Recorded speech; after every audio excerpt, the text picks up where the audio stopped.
mengerti.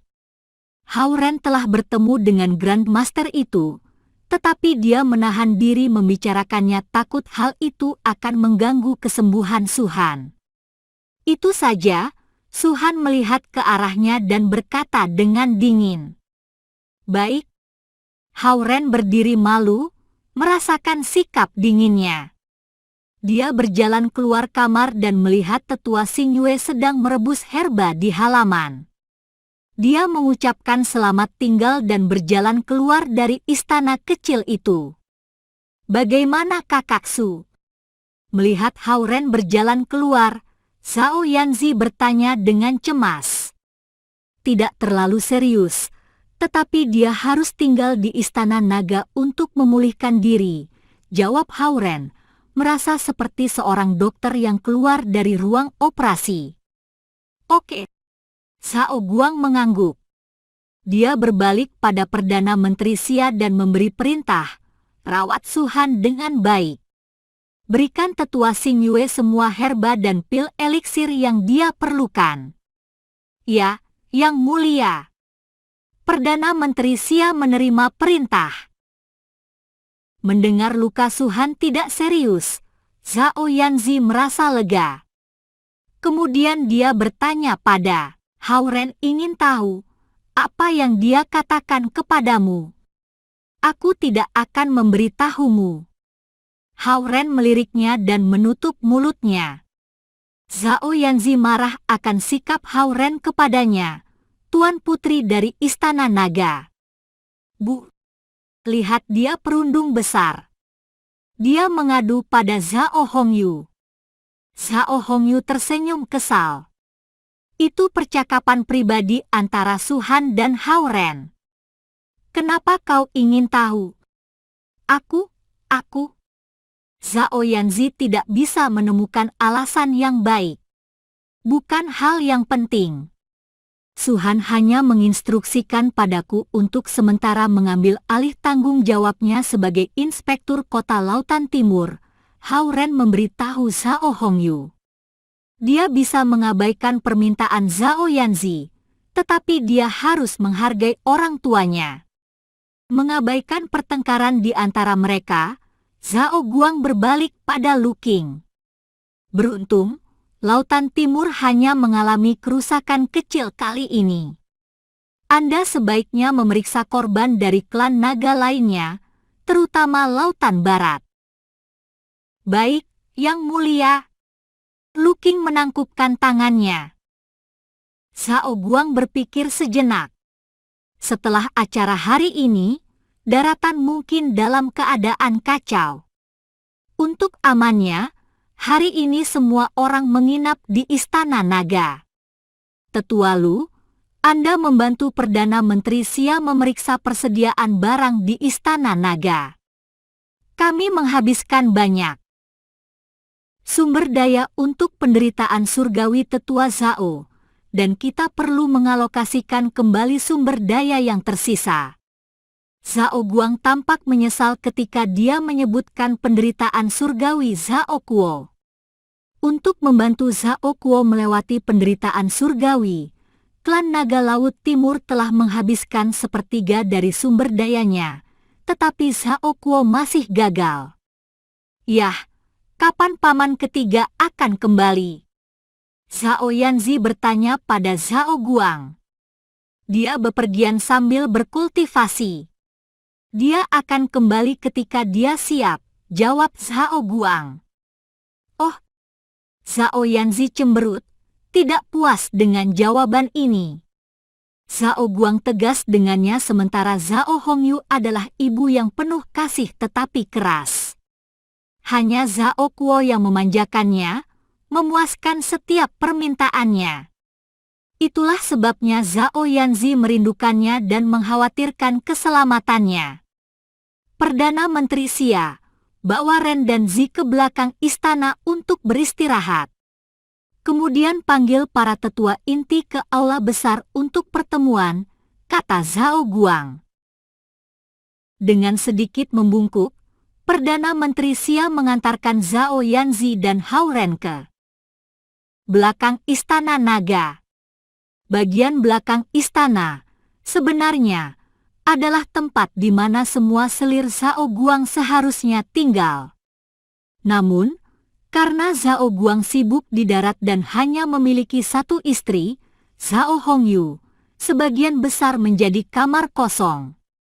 Melintasi istana yang dingin dan sunyi, Perdana Menteri Xia membawa Hao Ren dan Zhao Yanzi ke sebuah istana kecil yang didekorasi dengan indah. Dikelilingi oleh taman-taman, istana itu sangat indah. Dalam perjalanan, Zhao Yanzi merajuk dalam diam, dan Hao Ren tidak menawarkan untuk berbicara dengannya. Perdana Menteri Xia merasa ada yang salah di antara mereka, tetapi dia tidak ingin terlibat dalam masalah keluarga sang putri dan Fuma. Menuntun mereka ke ruang samping, Perdana Menteri Xia bertanya dengan hati-hati, "Putri, Fuma, apakah Anda memerlukan satu tempat tidur atau?" "Tentu saja satu tempat tidur." Zhao Yanzi telah merajuk sepanjang perjalanan ke sini. Tetapi atas pertanyaan Premier Xia, dia tersipu. Perdana Menteri Xia terbata-bata, "Dan apa Anda menginginkan satu kamar atau?" Sebagai menir Istana Naga, dia harus memikirkan semua hal yang sepele. "Tentu saja, 2 kamar."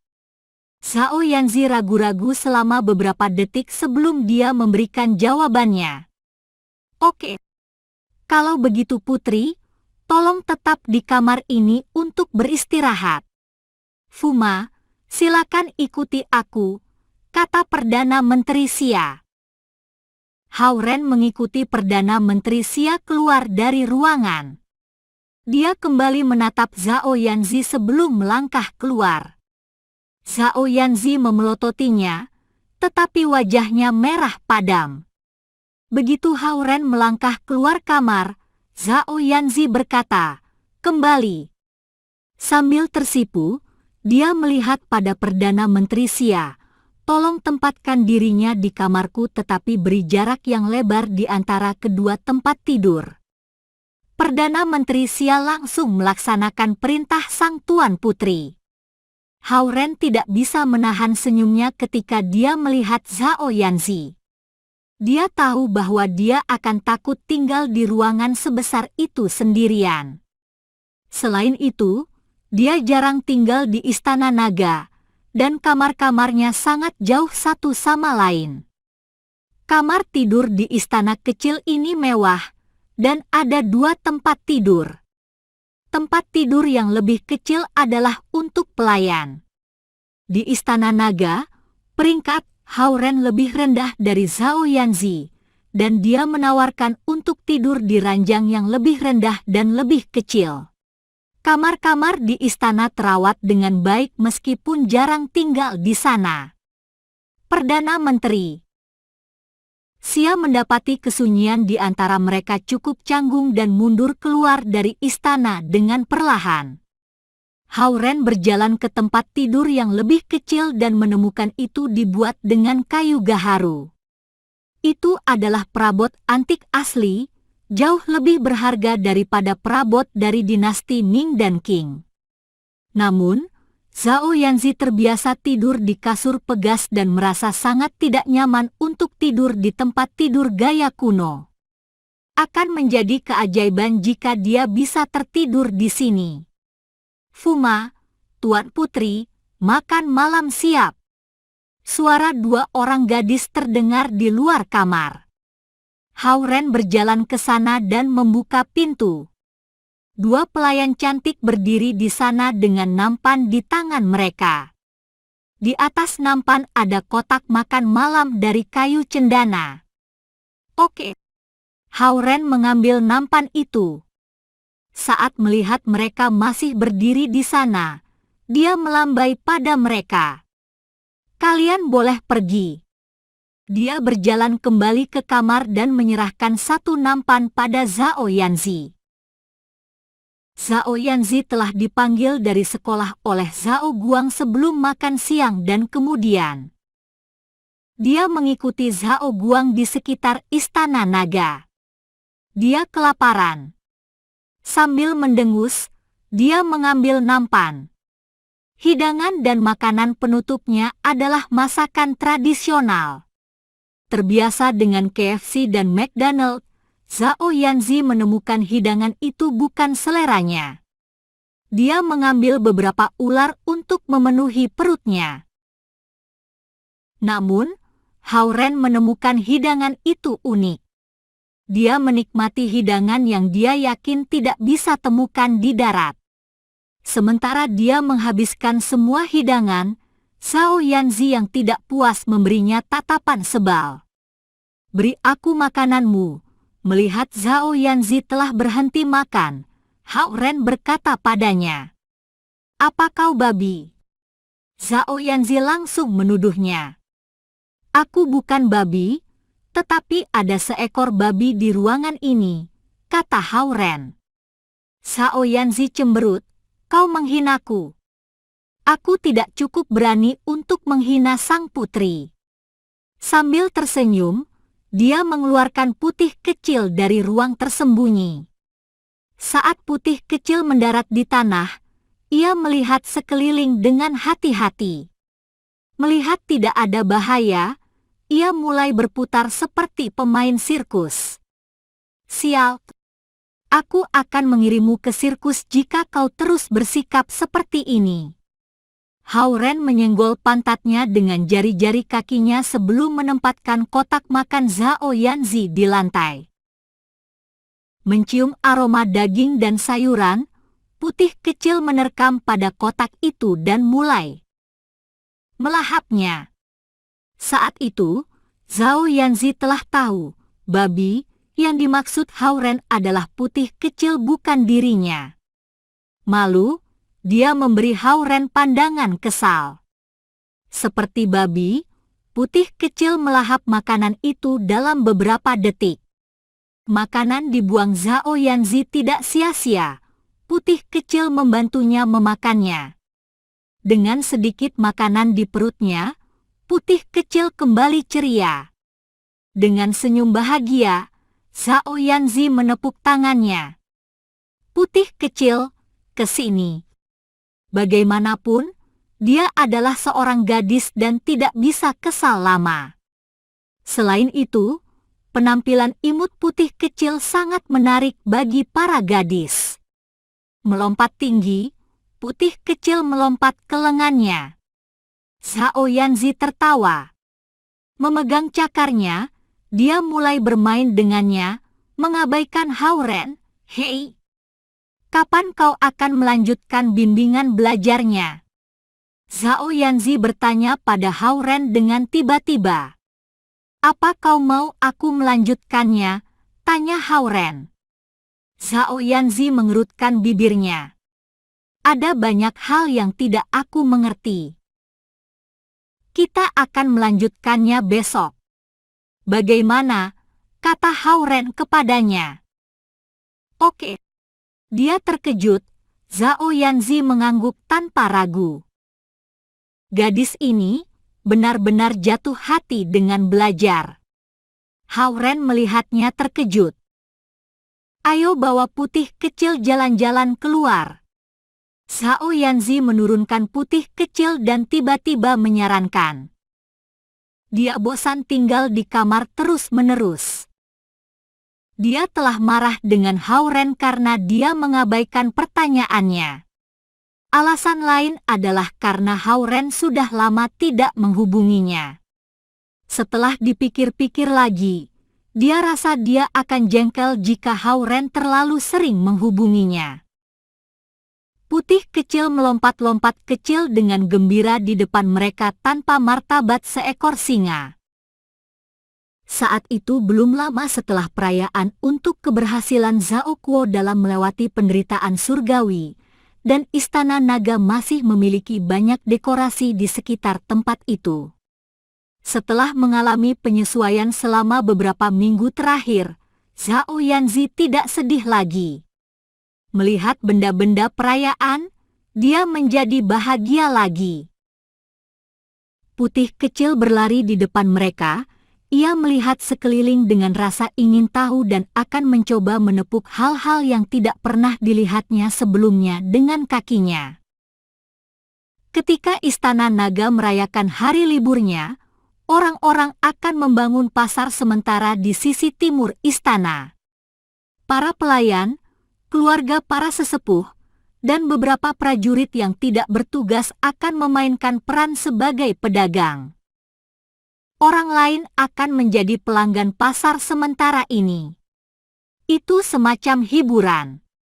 Meskipun Istana Naga Laut Timur memiliki banyak sumber daya, pasar didirikan untuk mencegah kebosanan karena banyak orang di istana tidak dapat naik ke daratan tanpa izin.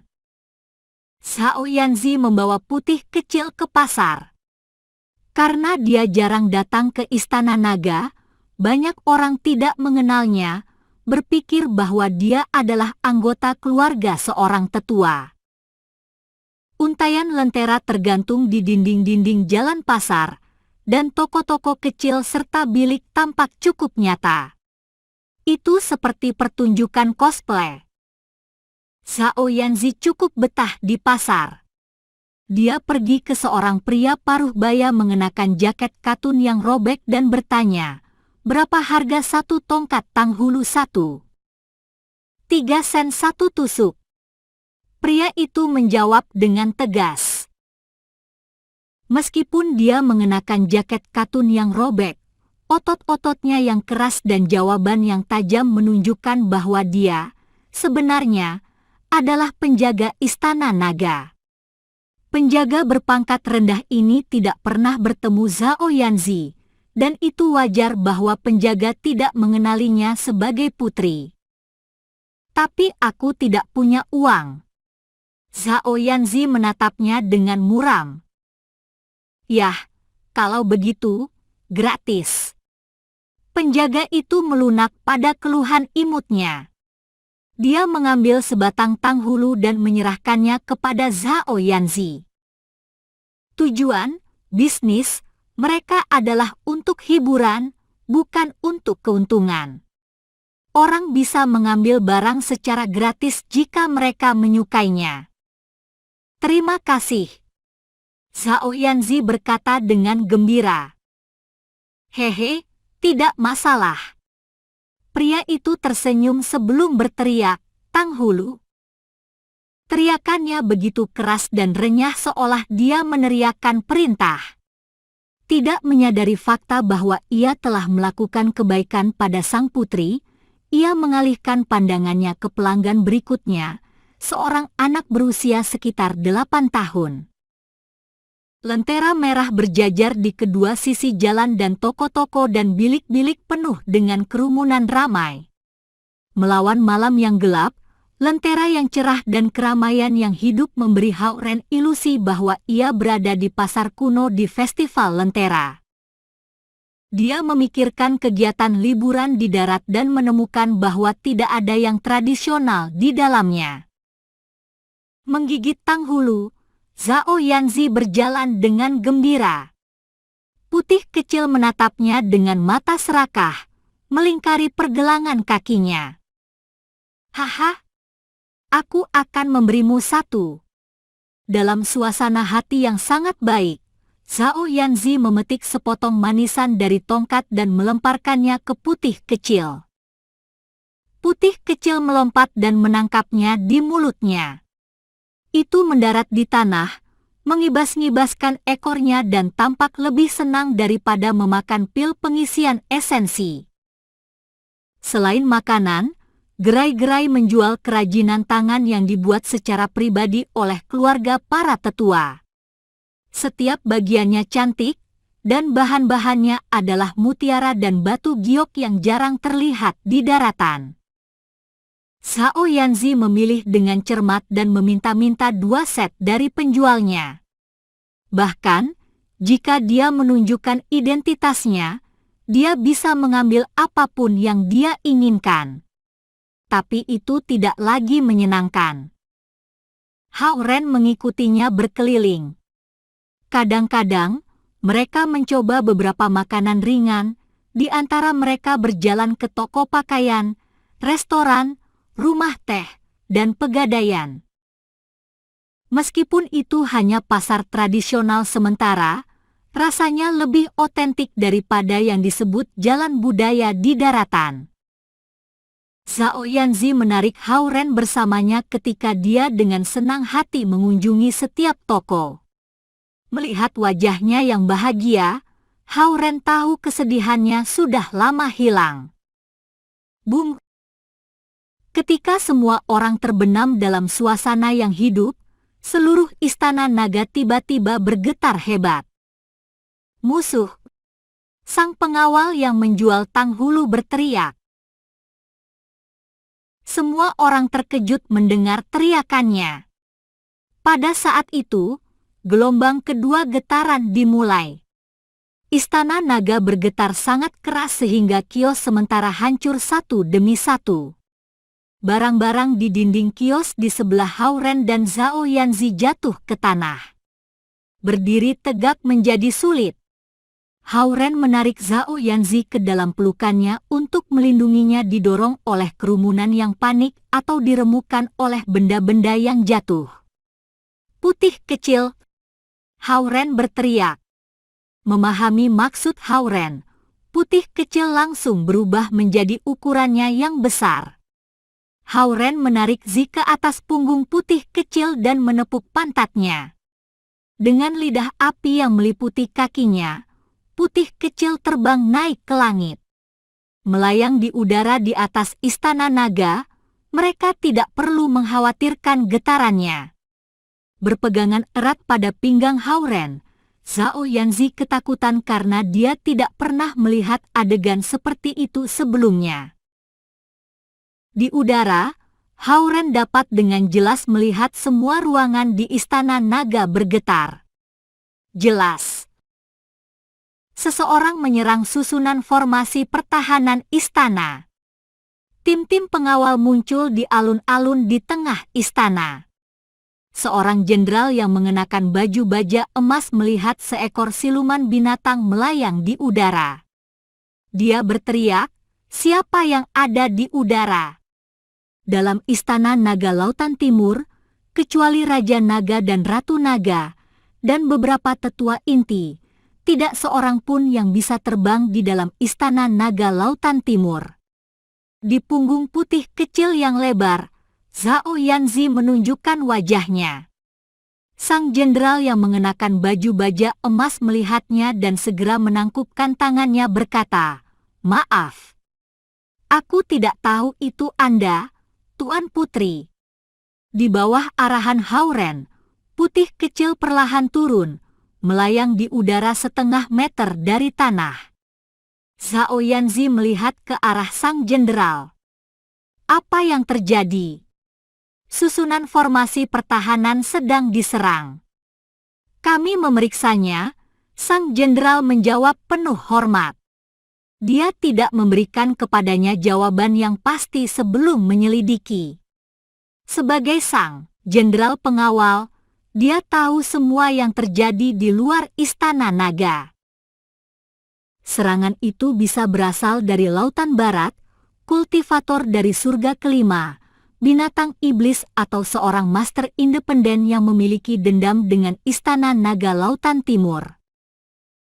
Bukan rahasia istana naga Lautan Timur menikmati sumber daya yang besar. Dahulu kala, beberapa master yang super kuat bahkan datang ke istana naga Lautan Timur untuk meminjam barang. Bahkan, mereka datang untuk merampok istana. Kemudian, getarannya berhenti. Zhao Guang keluar dari istana utama dengan tetua-tetua inti. Apa yang terjadi? Hao Ren mengarahkan putih kecil ke tanah dan membantu Zhao Yanzi turun. Susunan formasi di tepi luar istana sedang diserang. Aku sedang menunggu informasi dari tentara di tepi luar. Aku minta maaf yang mulia terganggu. Jenderal yang mengenakan baju besi emas membungkuk pada Raja Naga dengan tangan ditangkupkan. Lakukan penyelidikan menyeluruh dan cari tahu siapa yang menyerang Istana Naga Lautan Timur. Zhao Guang terlihat marah. Mulai sekarang, gandakan tentara yang berpatroli dan bunuh penyeludup manapun yang berusaha masuk ke dalam istana. Ya, Yang Mulia.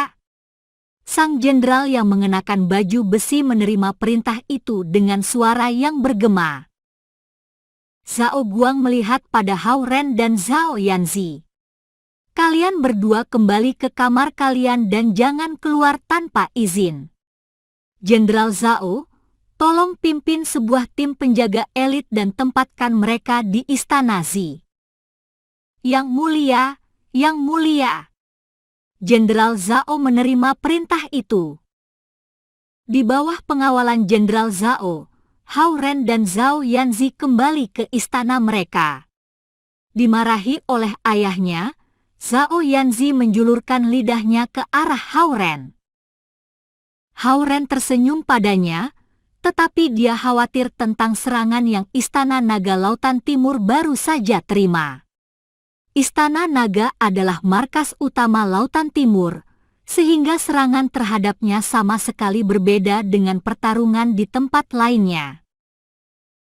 Kembali tempat tidur, Zhao Yanzi menguap dan memanggil Putih kecil yang telah mengikutinya ke dalam kamar. Putih kecil melompat ke dalam pelukannya, dan dia membawanya ke tempat tidur besarnya. Mengangkat kupingnya, dia berkata, berubah jadi besar. Bum! Putih kecil berubah menjadi singa besar. Puas, dia memeluk singa berbulu itu ke dalam pelukannya dan berpindah ke posisi yang nyaman. Kemudian, dia tidur. Wah, aku tidak tahu Putih kecil bisa dipakai untuk menghangatkan tempat tidur, pikir Hao Ren dengan pasrah. Tempat tidurnya hanya setengah besar tempat tidur Zhao Yanzi, tetapi cukup besar untuk dia tiduri. Dalam kamar tidur kuno yang sangat luas ini, dupa yang terbakar mengingatkannya pada zaman kuno. Tidak lama, Zhao Yanzi dan Putih kecil tertidur lelap. Napas mereka begitu sinkron sehingga Hao Ren sangat curiga Zhao Yanzi juga seekor binatang iblis kecil. Dia duduk di tempat tidur sambil bersila dan melakukan pengolahan gulungan pedang cahaya pemecah bayangan. Setelah mengulang gulungan itu 187 kali, Hao Ren membuka matanya dan melihat cahaya pagi yang samar masuk ke dalam ruangan melalui retak di antara pintu kayu berukir. Meski istana naga tersembunyi di bagian bawah lautan, istana itu juga memiliki siang dan malam. Yang berbeda hanyalah iklimnya, tidak ada perubahan musim dan setiap hari sehangat hari di musim semi. Melihat Zhao Yanzi yang masih tertidur lelap dengan Putih kecil dalam pelukannya, Hao Ren meregangkan badannya dan turun dari tempat tidur. Dia membungkuk memperhatikannya. Dia tidur dengan bibir berkerut dan lubang hidungnya yang halus bergerak sedikit, meniup bulu Putih kecil. Dengan tangannya melingkari Putih kecil, ia terlihat seperti mainan berbulu raksasa. Karena ukuran badannya yang kecil, seluruh tubuhnya merapat pada perut Putih kecil. Menunduk semakin dekat, dia terdorong untuk memencet hidungnya, tetapi dia menguasai dirinya. Di usia ini, Zhao Yanzi memiliki pemahaman samar tentang hal-hal antara pria dan wanita. Dia masih terpesona dengan hal-hal kecil lucu yang sepele. Berjalan pelan-pelan dari kamar tidur, dia menarik napas di udara segar di taman kecil itu. Dia tidak tahu sama sekali mengenai bunga-bunga aneh dan herba di taman. Tiba-tiba, Putih kecil yang berukuran mini melesat keluar dari dalam kamar. Ia melihat dengan panik sejenak sebelum melompat ke gerombolan bunga. Pus! Aroma kuat naik dari bunga-bunga, tidak bau maupun wangi. Beberapa detik kemudian, Putih kecil menyelesaikan keperluannya dan berlari keluar dari rumpun bunga ke papan batu. Dia berjongkok untuk menggosok pantatnya ke papan. Tidak tahu malu.